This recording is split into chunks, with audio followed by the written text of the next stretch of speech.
subscribe.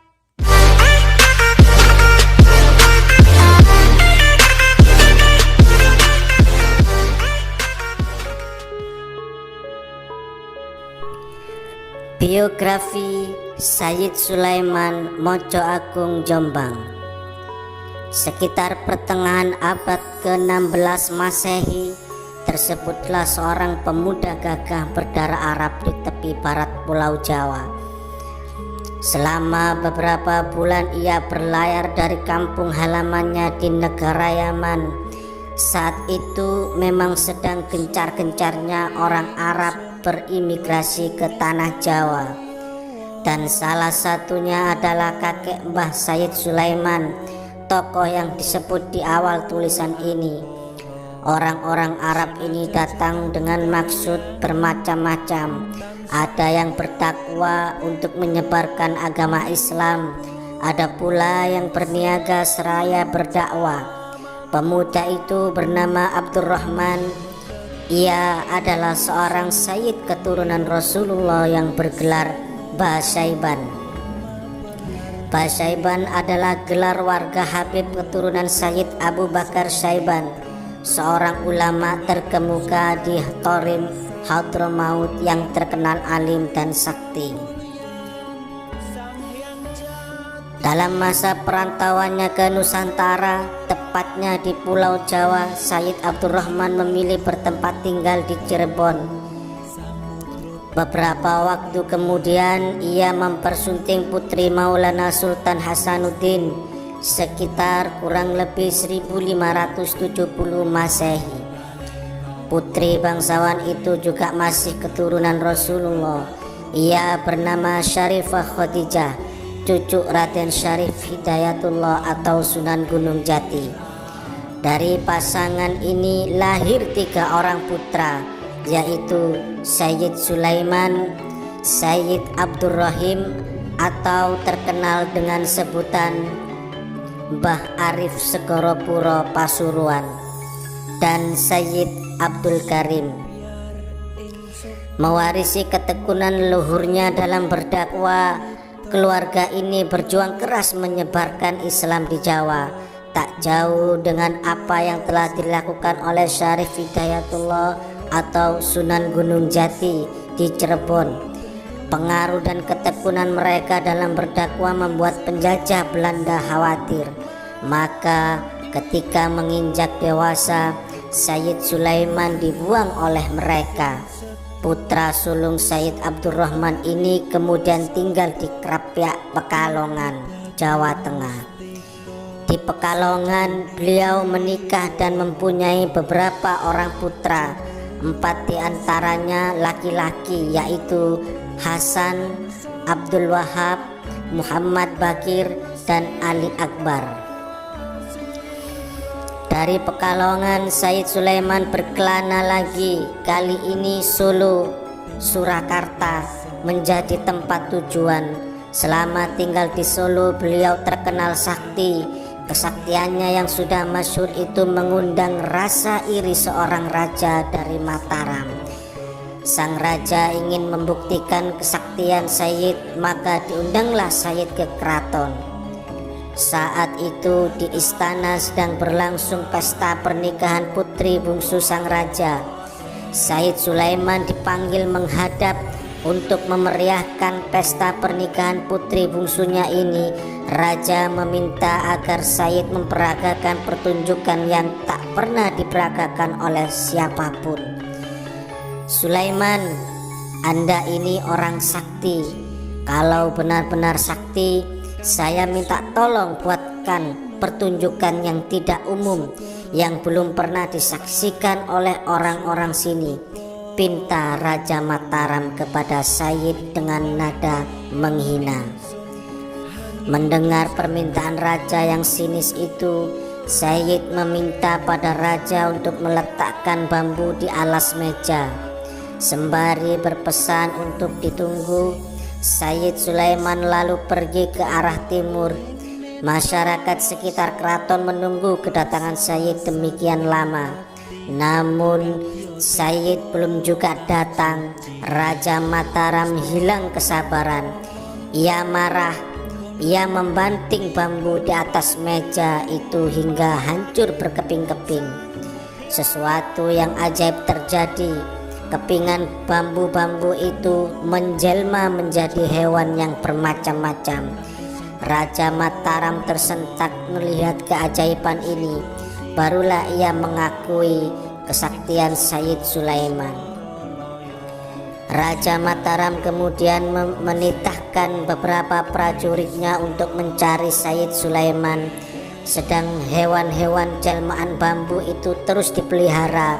Hewan-hewan itu ditampung dalam sebuah kebun binatang yang kemudian diberi nama Sri Wedari. Artinya Sri adalah tempat, sedangkan Wedari adalah wedar atau sabda. Kebun binatang itu tetap terpelihara. Tak lama berselang, Sri Wedari menjadi sebuah taman dan objek wisata terkenal peninggalan Mataram. Namun pada tahun 1978, binatang-binatang di Sri Wedari dipindah ke kebun binatang Satwataru. Kemudian setelah meninggalkan Solo, Mbah Sayyid Sulaiman pergi dari Solo ke Surabaya. Untuk sampai ke Surabaya, beliau harus melalui hutan belantara. Tujuan beliau menuju ke Ampel, Surabaya adalah untuk nyantri di Sunan Ampel. Kabar keberadaan Sayyid Sulaiman akhirnya sampai ke telinga Raja Mataram. Ia mengirim utusan ke Surabaya untuk memanggilnya. Di antara utusan itu ada Sayyid Abdurrahim, yaitu adik kandung Sayyid Sulaiman sendiri. Sesampainya di Ampel, ia sangat terharu bertemu kembali dengan kakaknya tercinta, dan akhirnya ia memutuskan untuk tidak kembali lagi ke Mataram. Sayyid Abdurrahim ingin belajar kepada Sunan Ampel bersama sang kakaknya, yaitu Sayyid Sulaiman.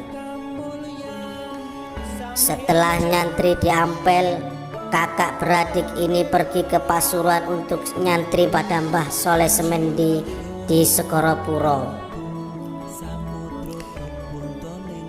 Setibanya di Pasuruan, setelah mengungkapkan keinginan untuk menuntut ilmu, mereka diajak mandi di Sungai Winongan oleh Mbah Soleh Semendi. Ketika mereka sedang asyik mandi bersama, tiba-tiba Mbah Semendi hilang. Tak lama kemudian muncul lagi. Kejadian ini terulang sampai 2 kali. Mbah Sulaiman berfirasat bahwa Mbah Soleh Semendi bermaksud mencoba kesaktiannya bersama adiknya berdua. Mereka berunding jika nanti Soleh sedang mandi, bagiannya miliknya dipegang bersama-sama agar Mbah Soleh tidak bisa menghilang. Maka mereka memegang bagian Mbah Soleh itu dengan mengerahkan segala kemampuan.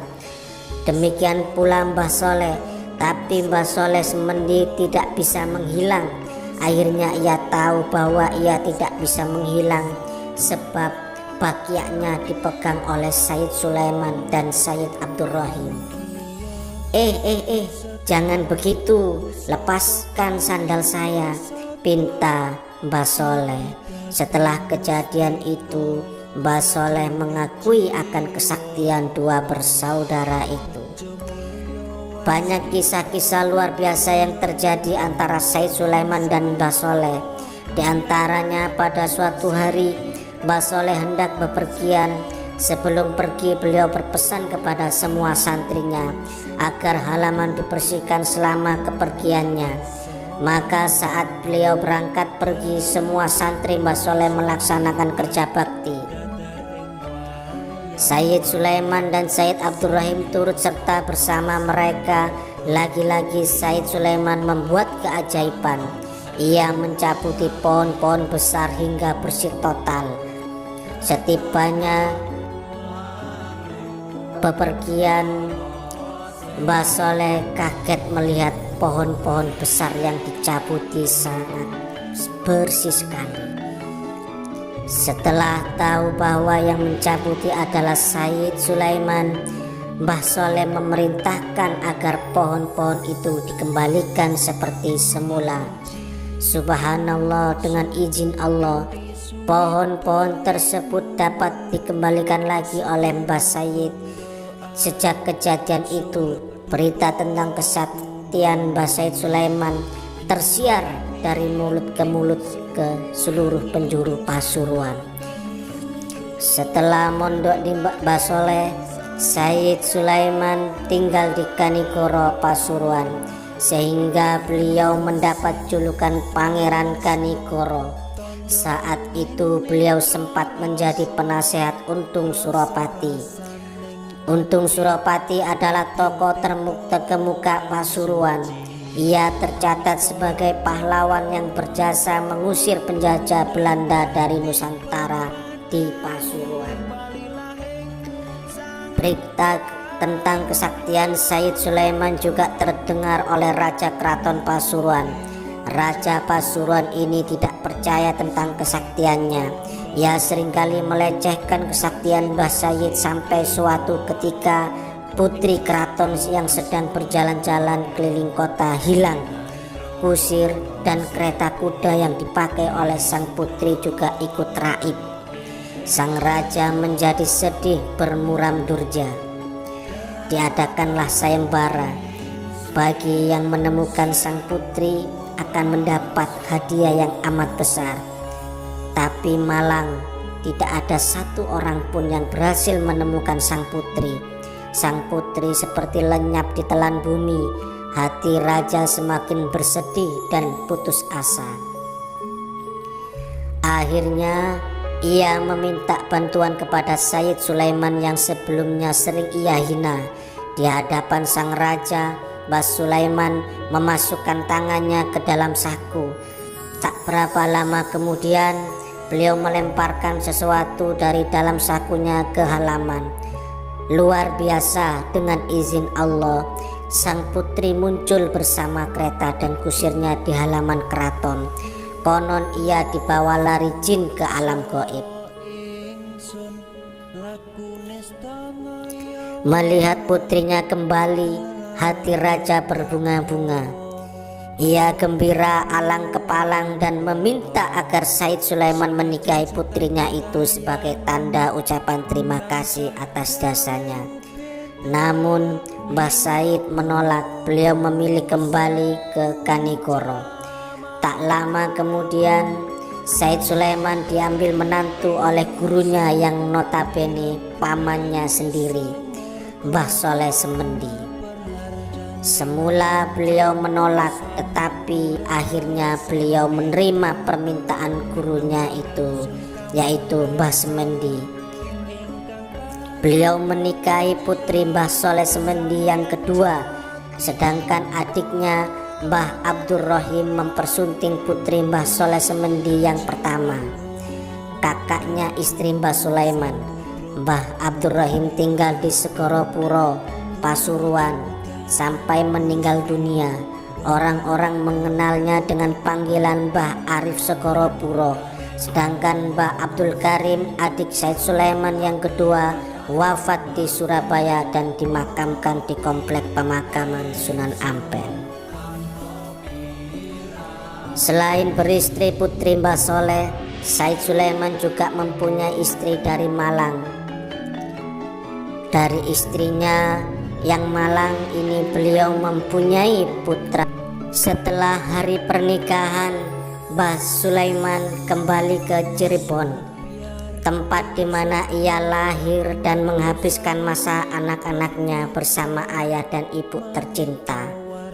Tapi pada saat itu suasana di Banten dan Cirebon sedang ricuh disebabkan terjadinya pertikaian antara Sultan Agung Tirtoyoso dengan putranya sendiri, yaitu Sultan Haji, yang terjadi berkisar pada tahun 1680 sampai 1683. Maka sejak tahun 1681 Sultan Agung Tirtoyoso aktif melakukan penyerangan terhadap putranya ini. Pemicu pertikaian yang berlangsung sampai 3 tahun ini adalah pemihakan Sultan Haji pada Belanda. Melihat hal ini, Mbah Sulaiman memutuskan untuk kembali lagi ke Pasuruan. Beliau kembali menetap di Kanigoro, sebuah dusun di desa Gambir Kuning. Di Gambir Kuning beliau mendirikan 2 buah masjid unik. Bahan bangunannya seperti kayu usuk, belandar, ring, dan lain-lainnya hanya diambilkan dari kayu satu pohon terbesar di hutan Kejayan. Pohon besar itu adalah pemberian dari kepala hutan Kerajaan Untung Suropati Pasuruan. Karena ukuran pohon itu sangat besar, disediakanlah 40 ekor sapi untuk menariknya ke lokasi pembangunan masjid. Sapi-sapi itu tidak kuat membawanya, tapi aneh, keesok harinya kayu-kayu itu sudah ada di lokasi pembangunan. Konon yang mengangkat kayu itu adalah Mbah Sayyid Sulaiman sendiri. Sampai sekarang masjid ini tetap ada. Namun karena lokasinya yang sempit, masjid itu dipindah agak ke selatan oleh Syekh Rafi'i, cicit Mbah Sulaiman dari cucunya Umi Kulsum bin Hazam bin Sulaiman pada bulan Rabiul Awal 1243 Hijriah. Kemudian kabar kekeramatan Mbah Sayyid di Pasuruan terdengar kembali ke Keraton Mataram. Raja Mataram mengutus salah seorang adipatinya untuk memanggil Mbah Sayyid di Pasuruan. Setibanya di Pasuruan, adipati tersebut mengajak Mbah Sayyid untuk memenuhi panggilan Raja Mataram.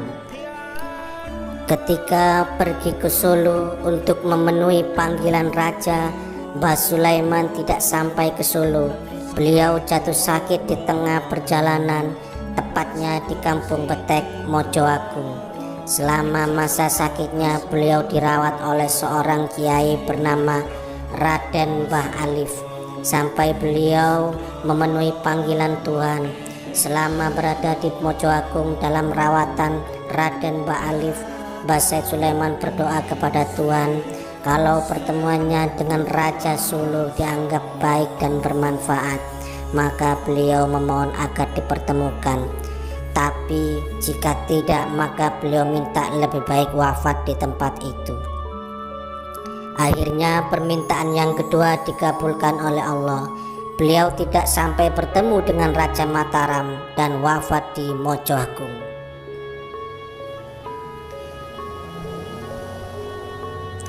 Adipati yang disuruh menjemput Mbah Sayyid mengirim surat kepada Raja Solo bahwa dirinya tidak akan kembali ke Solo dan memilih menetap di Mojoagung untuk menjaga makam Mbah Sayyid. Sang adipati tetap tinggal di Mojoagung hingga meninggal dunia dan dimakamkan di sana pula. Hasil jeripayah Mbah Sayyid Sulaiman dalam segala usahanya membawa berkah amat besar bagi kehidupan beragama kaum muslimin sampai sekarang.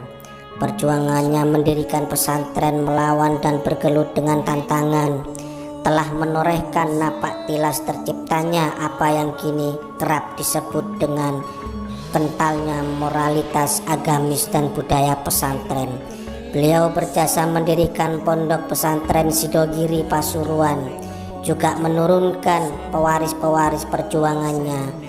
Para pewaris perjuangannya termasuk para ulama pemangku pesantren Pondok Pesantren Seterusmo dan Pesantren Al-Muhibbin Surabaya sampai Pondok Pesantren Syekhona Holil Bangkalan. Dari istri pertamanya di Krapyak Pekalongan, Sayyid Sulaiman dikaruniai 4 orang putra, yaitu Hasan, Abdul Wahab, Muhammad Bakir. Makamnya ada di Geluran Sepanjang Sidoarjo, dan Ali Akbar. Keturunan Sayyid Sulaiman dari jalur Abdul Wahab banyak yang tinggal di Magelang dan Pekalongan, sedangkan keturunan beliau dari jalur Muhammad Bakir berada di Krapyak Pekalongan. Abdul Wahab dikenal sebagai pejuang yang gigih melawan penjajah Portugis dan Belanda. Begitu pula Hasan, Sayyid yang masyhur dengan sebutan Pangeran Agung ini juga sosok pejuang pembebasan tanah Jawa dari cengkraman Kompeni Belanda. Melalui jalur Sayyid Ali Akbar banyak terlahir ulama-ulama pemangku pesantren di Jawa Timur. Sebut saja Sidogiri, Demangan Bangkalan, dan Sitoresmo Surabaya. Sampai kini makam Sayyid Ali Akbar tidak diketahui. Konon karena kegigihannya menentang penjajah, ia selalu diburu oleh Kompeni Belanda. Suatu ketika Belanda berhasil menangkap Ali Akbar dan akan dibuang ke Belanda dengan menggunakan kapal. Tapi di tengah pelayaran Sayyid Ali Akbar hilang. Anehnya ia muncul lagi di Sitoresmo. Untuk kedua kalinya beliau ditangkap tentara Kompeni dan dibawa ke Belanda. Tapi seperti semula beliau menghilang di tengah pelayaran dan kembali ke Sitoresmo. Kemudian untuk ketiga kalinya beliau ditangkap dan dibawa ke Belanda. Tidak seperti penangkapan sebelumnya, Ali Akbar tidak kembali ke Sitoresmo, ia terus menghilang. Konon beliau lari ke Torim Hadramaut, kampung para wali, di mana kakeknya Abdurrahman Basaiban dilahirkan. Dari Sayyid Abdullah terlahir pewaris-pewaris perjuangan Sayyid Sulaiman yang memangku pesantren seperti Sidogiri dan Demangan Bangkalan yang masing-masing telah memiliki ribuan santri. Sedangkan keturunan Sayyid Sulaiman dari Ali Asghar di Surabaya telah menguasai dua desa, yaitu Sitoresmo dan Sidosermo. Sekarang di dua desa ini terdapat sekitar 28 pondok pesantren. Semuanya diasuh oleh keturunan Sayyid Sulaiman. Sayyid Ali Asghar juga menurunkan ulama-ulama pemangku pondok pesantren di Tambak Yoso Wilangon, Surabaya. Sedangkan dari istrinya yang kedua, putri Mbah Soleh Semendi, Sayyid Sulaiman mempunyai beberapa putra, di antaranya Kiai Ahmad Lebak Winongan Pasuruan. Dari istrinya yang ketiga di Malang, beliau mempunyai putra Sayyid Hazam. Tetapi menurut riwayat lain, Hazam adalah putra Mbah Sulaiman dari istri yang kedua, yaitu putri Mbah Soleh Semendi. Kemudian konon Mbah Said Sulaiman membabat Sidogiri atas titah dari Sunan Giri. Beliau harus berjuang habis-habisan untuk membabat Sidogiri. Tidak sekedar bekerja keras menebang pohon-pohon Sidogiri yang masih berwujud rimba, tapi juga harus bertarung melawan bangsa jin. Sebab Sidogiri yang saat itu masih sangat angker dan menyeramkan, menjadi sarang makhluk halus dan markas para dedemit. Sayang, beliau keburu mangkat saat melakukan perjalanan ke Jombang. Sebelum perjuangannya yang penuh pengorbanan ini berhasil dengan sempurna, setelah wafatnya Sayyid Sulaiman, tidak ditemukan data yang kuat mengenai pelanjut perjuangan beliau dalam membabat Sidogiri.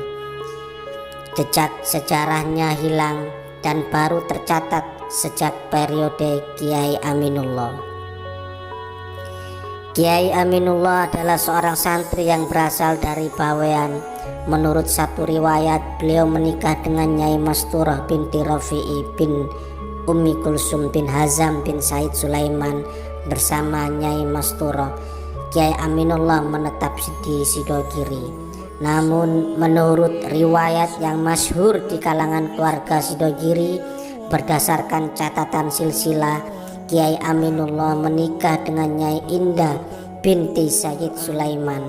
Menurut riwayat ini, Kiai Aminullah adalah menantu langsung Sayyid Sulaiman. Kiai Aminullah sendiri adalah figur abid atau ahli ibadah yang sangat berhikmah. Bahkan sehabis sholat tahajud, beliau istiqomah mengisi jeding-jeding Masjid Sidogiri. Hal ini terus beliau lakukan sampai 4 tahun. Itulah biografi dan kisah karomah Mbah Said Sulaiman Mojo Agung. Terima kasih.